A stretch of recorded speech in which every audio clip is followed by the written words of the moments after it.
조선야화를 찾아주셔서 감사합니다. 구독과 좋아요, 알림 설정 부탁드립니다. 옛적에 이웃 고을에 한 마님이 살고 있었습니다. 백지현이라 하였는데 젊고 고운 자태가 고을 안팎에 널리 소문날 만큼 뛰어났습니다. 남편은 강도홍 대감으로 그야말로 올곧은 선비였습니다. 성품이 무척 곱고 엄격하였으며 말과 웃음이 드물어 언제나 무뚝뚝하였습니다. 강대감은 일찍이 아들을 얻은 까닭에 부부의 정을 더 나누지 않고 학문과 집안 기강에만 마음을 두었지요. 서방님, 어찌 이리 매일 책만 보시옵니까? 집안일도 고요하니 부부가 서로 의지하며 정을 나누는 것이 마땅하지 않겠사옵니까? 이미 자식을 얻었는데 부부의 정을 더 확인할 일이 있겠소. 시경에 이르기를 음욕을 절제함이 군자의 근본이라 하였거늘 선비의 아내인 그대가 어찌 방정맞게 그 뜻에 반하려는 거요. 학문을 닦고 집안을 바로 세우는 것이 곧 도리이니 사사로운 정사를 구하는 것은 실로 부끄러운 일이오. 허나 사람 사는 세상에 어찌 도리만 있사오리까? 마음이 외롭고 허전하니 저도 여인이건을 정을 나누고 싶사옵니다. 허튼 소리 마시오. 군자는 의를 좇고 소인은 이를 좇는다 하였소. 욕심을 좇아 마음을 흔드는 것은 소인의 길이니 부끄럽지도 않소. 여인이면 더욱 단정히 몸과 마음을 지켜야 할 터인데. 엄한 강대감의 훈계에 백마님은 날로 답답함이 더해갔습니다. 아니 이리 젊고 아름다운 아내에게 터럭 하나 손을 대지 않는다는 것이 말이나 되는 일이겠습니까? 백마님은 갓 피어난 꽃이 햇볕을 찾아 몸을 뒤척이듯 마음속 불길이 자꾸만 끓어올랐습니다. 기둥 하나에도 눈길이 흔들리고 집안일을 거드는 머슴들의 굳센 어깨만 보아도 가슴이 괜히 뜨거워졌습니다. 몸과 마음이 근질거려 낮과 밤을 가리지 않고 한숨이 잦아들었지요. 백마님은 스스로 부끄러움을 삼키며 이를 감추려 애썼으나 속으로는 날마다 괴로움이 깊어져 갔습니다. 하루는 백마님이 더는 참지 못하고 마음을 굳혔습니다. 달빛이 희미히 스며드는 밤, 곱게 단장을 하고는 강대감의 방으로 조심스레 들어갔지요. 이 밤이 깊었사온데 부디 저와 함께 누우시옵소서. 여인된 도리로 지극한 정을 나누고 싶사옵니다. 그러나 강대감은 눈살을 찌푸리며 곧바로 책을 덮었습니다. 무슨 방정맞은 소리요. 부부라 하여도 도가 있어야 하거늘. 정숙을 잃고 욕망을 좇다니 부끄럽지 않소. 성현이 말씀하시기를 마음을 단속함이 집안을 일으키는 근본이라 하였거늘 어찌 스스로 그 뜻을 흐리려 하시오. 그 꾸짖음에 백마님은 얼굴이 붉어졌다가 이내 눈빛이 멍하니 가라앉았습니다. 뜻을 다해 가까이 하려 하였으나 오히려 호통을 듣고 물러나야 했으니 마음은 산산이 부서진 듯 하였지요. 한 집안의 마님이라면 덕을 지키고 행실을 밝게 하시오. 이런 부끄러운 말과 행동은 두고두고 반성해야 할 것이오. 다시는 이런 언동을 하지 말고 밤마다 경책하는 뜻으로 별채해서 몸과 마음을 가다듬으시오. 그리하여 그날 이후로 강대감은 부부의 침실을 갈라두었습니다. 백마님을 별채로 내어보내고 날마다 반성의 뜻을 되새기라며 따로 지내게 하였지요. 외롭고 서러운 밤이 거듭될수록 백마님의 가슴속 번민은 더욱 깊어져 갔습니다. 백마님은 매일같이 눈물의 베개를 적셨습니다. 별채는 고요했으나 그 고요가 오히려 가슴을 짓누르니 한숨만 길어졌습니다. 밤마다 달빛이 들창 너머로 스며들었지만 그 빛조차 서러움을 더할 뿐이었지요. 그 모습을 지켜보던 늙은 머슴 학수는 차마 마음이 편치 않았습니다.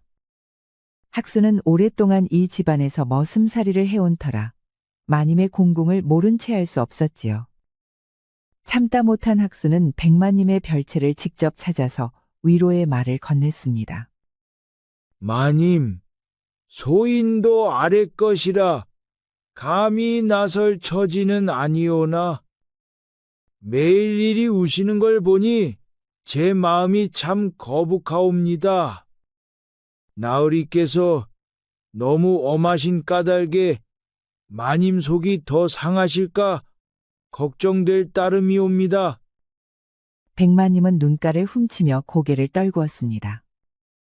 이리 속이 막혀 밤낮 눈물뿐인데 어찌 풀 길이 있겠느냐. 나이든 네가 보기에 여인의 한숨을 달랠 방도가 어디 있겠느냐. 학수는 백마님의 말에 감히 대답하지 못하였습니다. 한참을 고민하며 입을 열지 않았지요. 이에 백마님은 토라진 듯 등을 돌렸습니다. 됐다. 내가 너에게 무얼 물어보고 있는 거냐. 부디 잊어 죽어라. 아닙니다. 마님, 실은 마님의 고민을 상담할 사람이 있사온데 사사롭게 얽히기 어려운 자여서 그렇사옵니다. 그게 무엇이냐. 어디 한번 말이나 해보거라. 백마님의 요구에 학수는 한숨을 깊게 내쉬고 말하였습니다. 마을에 한 무당이 있사온데 예부터 여인네의 답답한 속내를 풀어주기로 소문이 자자하옵니다. 혹시라도 마음을 기댈 길이 될까 하여 감히 아뢰입니다. 백마님은 고개를 저으며 한숨을 내쉬었습니다. 무당이라니 이런 일에 무슨 소용이 있겠느냐. 괜히 세상 사람들에게 웃음거리가 될 뿐 아니겠느냐. 학수는 고개를 숙이며 다시 말했습니다. 마님, 저도 처음에는 시덥지 않다 여겼사오나 동네 여인네들이 그 무당을 찾아갔다 하면 하나같이 마음이 가벼워졌다 하옵니다. 혹 시험 삼아 한번 다녀오심이 어떠하겠사옵니까? 백마님은 여전히 믿기지 않았으나 답답한 속을 어디 털어놓을 곳도 없으니 그 말이 마음에 남았습니다. 옳다. 반신반의하나 차라리 한 번쯤은 만나보는 것도 나쁘지 않겠구나. 학수야, 때를 보아 나를 그 무당에게 데려다 주거라. 죄송합니다. 마님, 그 무당은 여러 사람을 만나기를 완강히 거부하는 자이옵니다. 하여 제가 길을 일러드릴 터이니 남 모르게 밤중에 찾아가시옵소서. 그렇게 백마님은 학수에게 무당의 당집을 찾아가는 길을 듣게 되었습니다. 다음 날 늦은 밤, 백마님은 학수가 일러준 길을 따라 홀로 길을 나섰습니다. 마을을 벗어나자 인적이 끊기고 숲은 점점 어두워졌습니다. 밤바람은 차갑게 스며들고 솔가지마다 부는 소리가 귀신의 울음처럼 들렸습니다. 백마님의 발걸음은 점점 느려지고 손끝까지 떨려왔습니다. 그러나 여기까지 와서 돌아갈 생각은 없었습니다. 오히려 그 대단한 무당이 좋은 해결책을 주지 않으면 동네방네 엉터리 무당이라고 소문을 내야겠다고 결심을 할 정도였지요. 마침내 산등성이를 돌아서자 어둠 속에 기이한 당집이 모습을 드러냈습니다. 허물어진 담장의 자풀은 우거지고 기둥마다 낡은 부적이 바람에 흔들리며 삐걱거렸습니다. 석가래 사이로 매달린 종이등은 희미한 불빛을 토해내며 일렁거렸습니다. 문지방을 넘기도 전에 백마님의 등골에 식은땀이 흘렀습니다. 이곳이 그 당집이로구나. 어찌 이리 섬뜩하단 말이냐. 백마님이 떨리는 발걸음으로 문지방을 넘으려는 순간 당집 안쪽에서 바람이 일더니 휘적거리는 그림자가 어슴풀에 드러났습니다. 촛불빛이 출렁이며 벽에 어른거렸고 그 속에서 무당이 서서히 걸어 나왔습니다. 헝클어진 머리와 어깨에 걸친 남루한 옷자락이 바람에 휘날렸으나 눈빛만은 번갯불처럼 날카로웠습니다. 더 다가오지 마라. 내 음기가 지나치게 강하여 잡귀들이 법석을 떠는구나.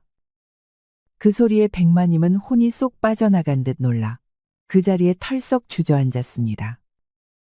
이내 정신을 가다듬고는 두 손을 모아 땅에 이마를 박으며 엎드렸습니다. 감히 무당님의 위엄을 헤아리지 못하고 무례한 마음을 품었나이다.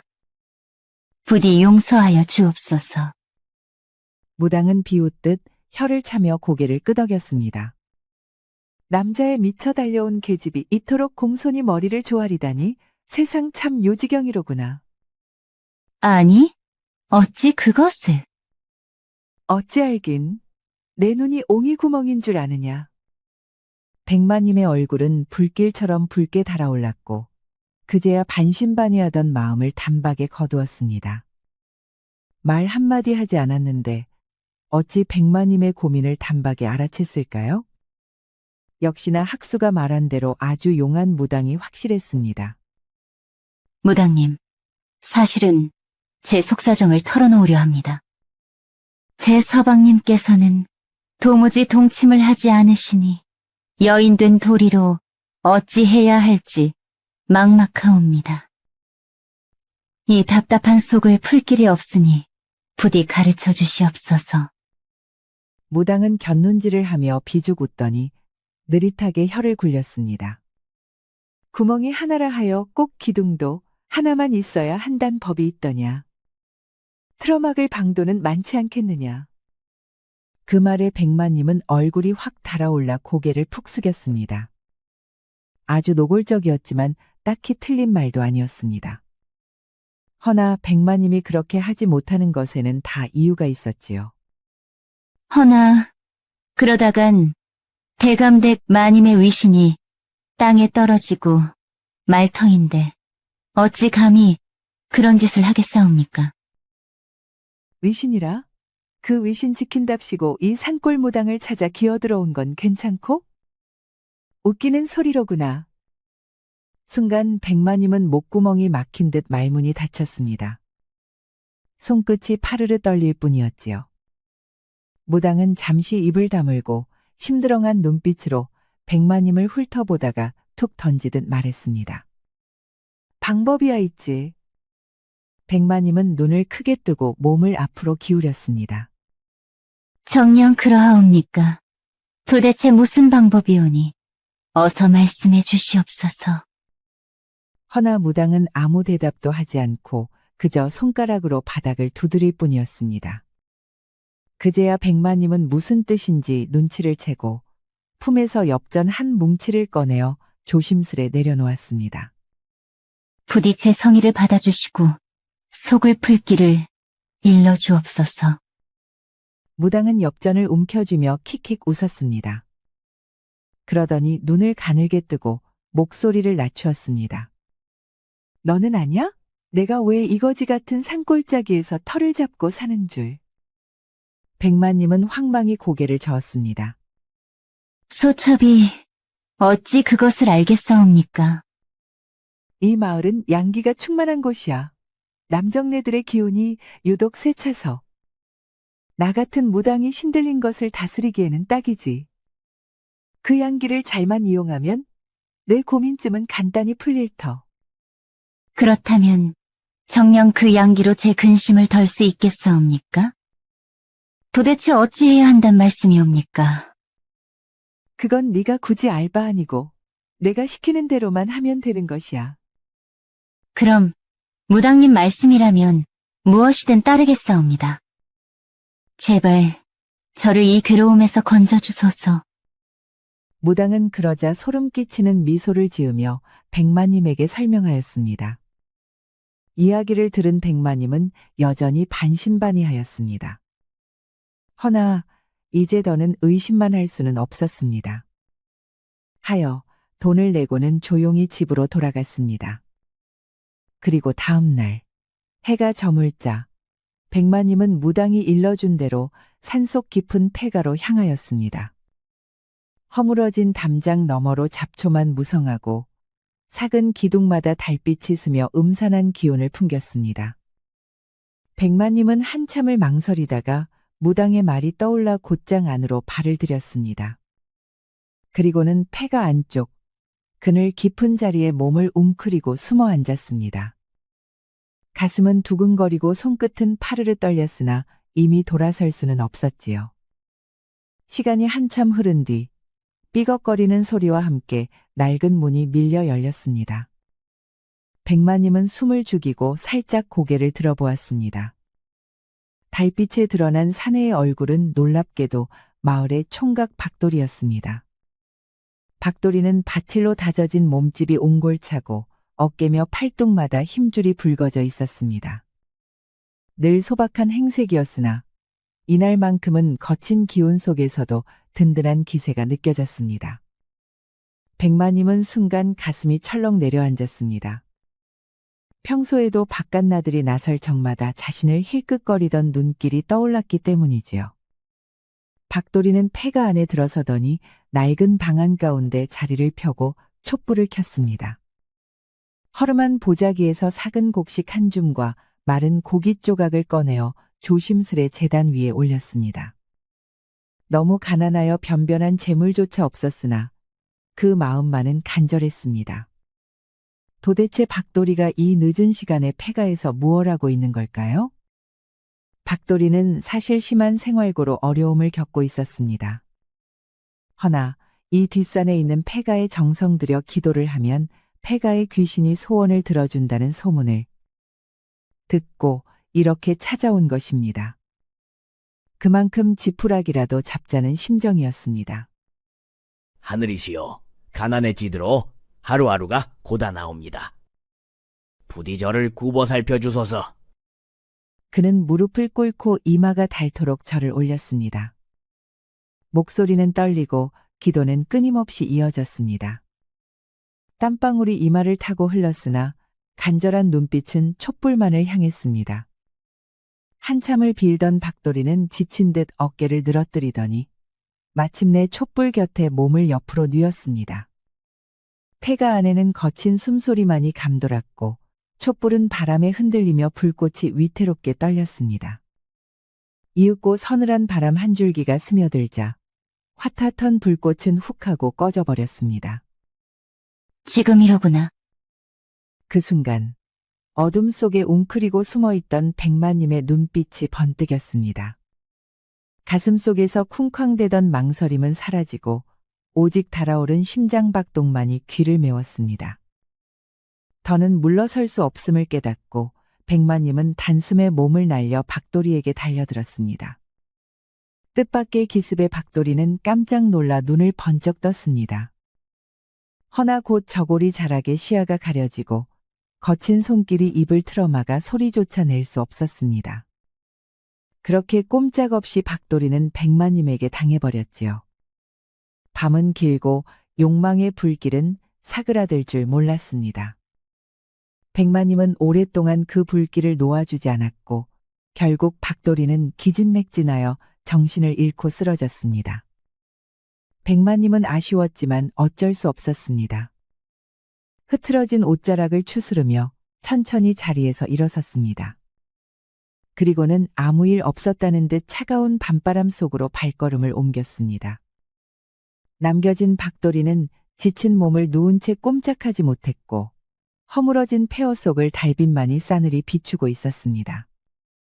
이튿날 아침 박돌이네 초가집 앞에는 뜻밖에도 쌀한 가마니가 놓여 있었습니다. 박돌이는 눈을 크게 뜨고는 덩실덩실 춤을 추듯 기뻐했습니다. 아이고, 귀신님이 제 기도를 들으셨구나. 이런 복이 오다니. 감사합니다, 귀신님. 박돌이는 두 손을 모아 몇 번이고 하늘을 향해 절을 올렸습니다. 허나 그 쌀은 사실 백마님이 놓인 머스막수를 시켜 몰래 둔 쌀이었답니다. 이 모든 것은 바로 그 당집에 무당이 시킨 일이었거든요.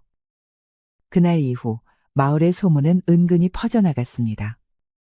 가난에 허덕이는 총각들이 하나둘 밤중에 폐가로 향했습니다.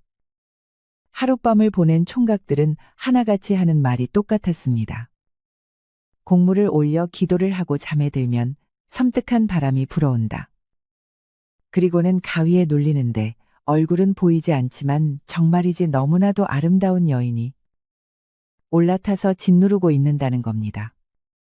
그러고 이튿날이 되면 이상하게도 폐가를 다녀온 총각들의 집 앞에는 쌀 한 되박이 놓이거나 돈이 놓여져 있었습니다. 사람들은 모두가 귀신의 조화라 수군거렸지요. 허나 그 내막은 아무도 알지 못했습니다. 폐가의 그늘에는 언제나 고운 자태의 백마님이 앉아 있었고 밤마다 은밀한 불길이 피어올랐습니다. 점점 더 많은 총각들이 소문을 듣고 찾아왔습니다. 심지어 이웃 고을의 총각들도 폐가로 와서 기도를 올리고 기묘한 일을 겪었습니다. 백마님은 그 모든 일을 보며 마음 깊숙이 흡족해하였습니다. 그토록 답답하고 서러웠던 가슴은 어느덧 풀리기 시작했고 밤마다 찾아드는 그림자들이 오히려 삶의 위안이 되었던 것입니다. 은밀히 이어진 밤은 처음엔 아무도 눈치채지 못했습니다. 허나 세상에 숨길 수 없는 것이 두 가지라 하니 하나는 달빛이요 다른 하나는 사람의 혀끝이라 했습니다. 총각들이 밤마다 호련히 사라졌다가 이튿날이면 쌀자루나 돈 몇 푼을 얻어 돌아왔습니다. 마을 사람들은 이상히 여기지 않을 수 없었습니다. 허면 그 폐가에 정말 신령이 깃든 게 아니냐. 귀신이 총각들의 소원을 들어준다지 않느냐. 기묘한 일이다. 장터에 모인 이들의 목소리는 수군거림에서 곧 괴담으로 부풀려졌습니다. 폐가에 귀신이 산다. 그 귀신은 총각의 정성을 받아들여 은혜를 내린다는 소문이 삽시간에 온 마을을 휘감았습니다. 백마님은 그 모든 수군거림이 오히려 쾌감으로 다가왔습니다. 남몰래 저지른 일이 세상에 아름아름 번져가는 것. 그것이 마치 새로운 자극처럼 가슴을 달구었던 것입니다. 그리하여 백마님은 더 깊이, 더 대담하게 빠져들었습니다. 그러다가 결국 사단이 나고 말았습니다. 어느 날 동이 트기도 전 산길을 지나던 이들이 폐가 앞에서 기묘한 광경을 목격했습니다. 젊은 총각 하나가 문지방에 널브러져 숨을 몰아쉬며 기진맥진에 쓰러져 있었던 것입니다. 얼굴은 헬쑥하여 핏기가 가셨고 옷은 흙먼지에 젖어 누더기처럼 흩어져 있었습니다. 사람들이 몰려들어 웅성거렸습니다. 저것 보아라. 전기를 몽땅 빨린 게 아니냐. 귀신이 총각들만 노린다더니 참말이구나. 수군거림은 삽시간에 번져 두려움이 마을을 덮었습니다. 허나 기묘한 일은 그 두려움 속에서도 은근히 불길 같은 호기심이 피어올랐다는 것이었습니다. 아낙네들은 우물가에서 서로 눈치를 보며 입을 막고 속삭였습니다. 사내들은 주막에 모여 술기운을 빌려 이야기를 부풀렸습니다.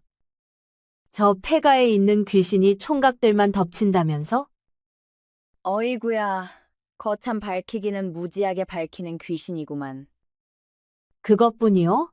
밤새도록 가위에 눌리는데 가위 한번 눌리고 나면 그냥 탈진해버린대야. 헌데 다녀온 자마다 쌀자루며 돈을 얻었다지 않어? 쌀랑 가만히 었자면 목숨 한번 걸만하지. 안 그래? 그러게나 말이야. 그 정도면 나도 총각으로 태어날 걸 그랬어. 자네 정도면 머리만 짧게 잘라도 귀신님이 알아서 하지 않겠어? 아니 그게 뭔 소리여. 사람들은 두려움에 떨면서도 쌀을 얻을 수 있다는 사실에 그저 기꺼워하기만 했습니다. 삶의 궁핍이 공포를 이겨낸 까닭이었습니다. 동네는 날마다 폐가 귀신 소문으로 떠들썩했습니다. 장터며 우물가마다 무시무시한 처녀 귀신이 총각들의 기운을 빨아먹는다는 말이 떠돌았습니다. 그리고 그 이야기는 마침내 강대감의 귀에도 들어왔습니다. 강대감은 허무맹랑한 잡기 소리에 백성들이 떠드는 것이 못마땅했습니다. 허나 밤마다 들려오는 소문이 차츰 구체적으로 변하자 더는 좌시할 수 없다는 생각이 굳어졌습니다. 세상에 귀신이라니. 헛소문 하나로 백성들의 마음을 어지럽히다니. 어찌 미풍양속을 이다지도 해치는가. 내가 몸소 나서서 이 허망한 소문을 끊어야 하리라. 허나 도대체 어찌 해결해야 할지 실마리는 잡히지 않았습니다. 혹여나 정말 처녀 귀신이 나온다면 어째야 할지 몰랐습니다. 강대감은 홀로 아무리 고민을 해보아도 해결책이 떠오르지 않았지요. 하여 고민 끝에 강대감은 충직한 머슴 학수를 불러 넌지시 털어놓았습니다. 학수야, 요사이 마을이 시끄럽다 들었느냐? 폐가의 귀신이 어쩌니 하는 허튼 말이 떠돈다지 않느냐? 이 몹쓸 귀신 소문을 내가 반드시 거두어야겠는데 도무지 어찌해야 퇴치할 수 있을지 생각이 떠오르지 않는구나. 학수는 잠시 고개를 숙였다가 조심스레 입을 열었습니다. 나으리, 제 기억에 이 근처에 용하다는 무당이 한 사람 있사옵니다. 혹 그자라면 무슨 방책을 내어 귀신 소문을 거둘 수도 있지 않겠사옵니까?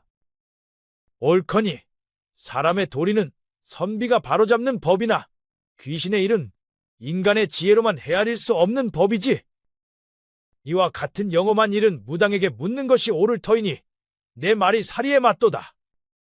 강대감은 그제야 결심한 듯 자리에서 일어났습니다. 달은 구름에 가려 희미했고 산길은 인적 하나 없이 스산했습니다. 강대감은 단정히 갓을 쓰고 두 손에 등불을 들고 조심스레 걸음을 옮겼습니다. 나무 잎은 바람에 쓸리며 서걱였고 올빼미 울음소리가 가끔씩 허공을 가르며 마음을 더 무겁게 했습니다.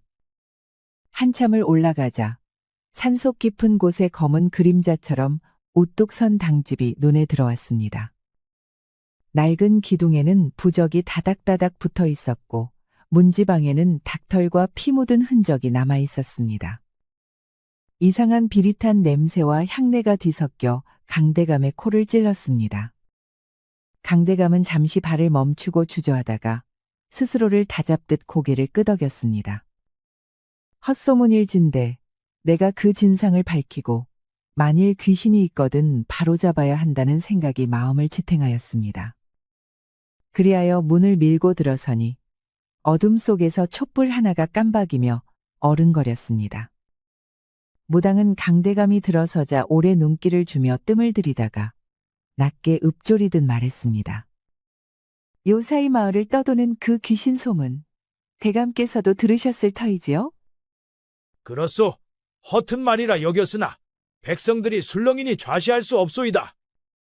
그대는 무당이라 하니 무슨 수로 이 괴이한 일을 거둘 수 있겠소?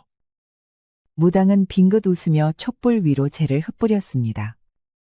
불꽃이 튀며 붉게 일렁이자 그제야 속을 털어놓듯 말했습니다. 대감 같은 고고한 선비의 양기라야 음기서린 처녀 귀신을 물리칠 수 있지요. 잡기라 하여도 몸으로 다스려야 하는 법. 대감께서 홀로 폐가에 들어가 맞서야 하옵니다. 잡기 따위가 백성을 어지럽히다니 참으로 통탄할 일이로다. 허나 폐가에 홀로 들어가라니 과연 그리하는 것이 옳겠는가? 대감, 사람의 도리는 글과 예로 다스리되 귀신의 흉한 기운은 글로는 막을 수 없는 법이옵니다. 귀신은 음기로 백성을 미혹시키니 대감의 양기야말로 가장 두려워하는 바이지요. 만약 대감께서 직접 나서신다면 온 마을의 두려움이 씻겨 내려가고 소문 또한 단박에 사라질 터. 강대감은 잠시 고개를 떨구었다가 이내 의연히 일어나며 말했습니다. 옳다. 백성을 어지럽히는 허망한 귀신 소문. 내가 몸소 그 허실을 가려내리라. 무당은 빙긋 웃으며 고개를 끄덕였습니다. 그리하시오. 다만 밤이 깊을수록 귀신의 기운이 드세니 자정 무렵 홀로 폐가에 드시어 맞이하심이 옳습니다. 강대감은 알겠다며 묵직한 복채를 내밀었습니다. 무당은 탐욕스러운 눈빛을 보내며 묵직한 엽전뭉치를 챙겼지요. 어째 무당만 이득을 보는 듯 하지만 이는 현명하신 시청자분들의 착각이 아니겠습니다. 그날로 강대감은 마을 사람들을 불러 모았습니다. 엄한 목소리로 총각들에게 명을 내렸습니다. 폐가에는 얼씬도 말라. 귀신이 있다면 내가 몸소 나아가 물리칠 것이니 더는 함부로 드나들지 말라. 사람들은 술렁이며 서로 얼굴을 마주 보았습니다. 밤마다 쌀자루며 돈 몇 푼을 얻던 총각들은 아쉬움이 컸으나 그래도 나서서 귀신을 물리치겠다 나아가는 강대감의 기계에는 고개를 끄덕이지 않을 수 없었습니다. 아낙네들 또한 두려움과 안도의 숨을 뒤섞으며 수군거렸습니다. 에휴, 이제는 우리 총각들이 목숨 걸고 산에 오를 일은 없겠구나. 그래도 저 귀신이 진짜라면 나으리 혼자 어찌 감당하시려는지. 놀람과 걱정, 존경과 아쉬움이 한데 뒤섞인 눈길 속에서 강대감은 홀로 산속 폐가로 향할 채비를 굳혔습니다. 달빛은 흐리고 바람은 스산하게 불어왔습니다. 길가의 잡목 사이로 스치는 그림자마다 괴이하게 느껴졌으나 강대감은 오히려 더욱 꼿꼿이 걸음을 옮겼습니다. 그의 발걸음은 무겁고도 단호했습니다. 강대감은 폐가 안으로 들어와 낡은 제단 앞에 촛불을 켰습니다. 허나 두근거리는 가슴을 진정하지 못한 채 이내 자리에 누워 숨을 고르며 마음을 다잡았습니다. 그때 차가운 바람 한 줄기가 스며들며 촛불이 흔들리더니 훅 하고 꺼져버렸습니다. 사방이 칠흑 같은 어둠에 잠겼습니다. 순간 인기척이 스르르 다가왔습니다. 강대감이 몸을 일으키려는 찰나 어둠 속에서 형체 하나가 날듯 덮쳐왔습니다. 누구냐? 거친 기운에 휘말린 강대감은 힘껏 저항했으나 눈앞의 그림자는 맹렬한 기세로 달려들어 꼼짝 못하게 짓눌렀습니다. 숨이 가빠지고 온몸이 휘청였으나 다른 총각들이 기절하던 것과 달리 강대감은 끝내 버텼습니다. 긴 밤이 흐른 뒤 강대감은 비로소 눈앞을 똑바로 마주했습니다. 어둠 속에서 서서히 드러난 얼굴은 놀랍게도 그것은 낯선 처녀 귀신이 아니라 바로 자기 아내 백마님이었습니다. 이럴 수가. 처녀 귀신이 그대였단 말이오. 백마님은 순간 얼굴이 굳었습니다. 어째 익숙한 사람이라고 생각했는데 그것이 하필이면 남편 강대감인 것입니다. 그야말로 절체절명의 순간이었습니다. 유격의 눈이 멀어 조심성이 사라진 탓이었습니다.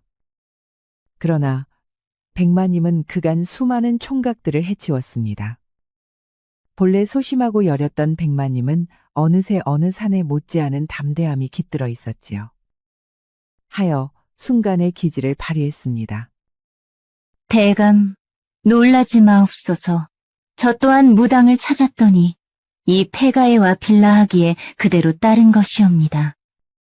대감께서 늘 저를 외면하시니 그리운 마음이 괴로워 이리 엉뚱한 짓을 하고만 것이옵니다. 그 목소리에는 서러움과 애틋함이 뒤섞여 있었습니다. 강대감은 순간 놀라움과 분노 사이에서 흔들렸으나 이윽고 아내의 속내를 깨닫고는 가슴이 뭉클해졌습니다. 그리 깊은 속사정을 내가 헤아리지 못했단 말이오. 참으로 못난 사내로다. 강대감은 아내를 바라보며 처음으로 따스한 눈빛을 보였습니다. 그리고는 두 팔을 벌려 백마님을 뜨겁게 끌어안았습니다. 그 포옹에는 그간의 차갑고 모질었던 세월에 대한 뉘우침과 잃었던 정을 되찾으려는 간절함이 서려 있었습니다. 백마님은 눈물이 그렁한 채로 대감의 가슴에 안겼고 굳었던 마음이 그제야 녹아내렸습니다. 그날 밤 두 사람은 마침내 진정한 부부의 정을 나누었습니다. 폐가의 어둠은 오래도록 뜨거운 숨결로 가득 찼고 새벽 달기 울기 전까지 두 사람은 서로의 그리움을 풀어내었습니다. 그 뒤로 강대감과 백마님은 예전보다 더욱 다정하였습니다. 강대감은 책상머리에서만 살던 지난날을 돌아보며 스스로 부끄러워했습니다. 예전에 나는 어찌 그리도 모질고 차가웠단 말인가. 참으로 아내의 뜻을 살피지 못한 못난 사내였구나. 서방님, 지난 일은 모두 물처럼 흘려보내시옵소서. 이제 서로를 헤아리며 지내는 것만으로도 제 마음은 더 바랄 것이 없사옵니다. 두 사람은 정을 돈독히 하여 아들 둘과 딸 하나를 더 두었고 집안에는 언제나 웃음이 가득했습니다. 폐가 귀신 소문은 어느덧 자취도 없이 사라졌습니다.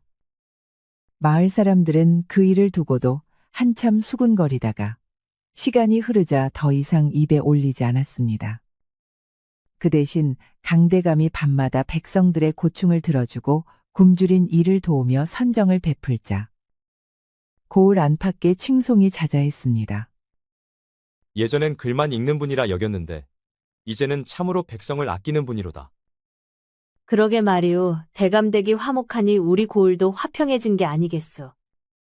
백마님은 집안일을 알뜰히 챙기며 마을의 어른으로 존경을 받았습니다. 우물가에서는 늘 여인들의 웃음소리가 그치지 않았고 장터에는 굶주린 이의 한숨소리가 사라졌습니다. 한편 무당은 용하다는 명성이 더욱 커졌습니다.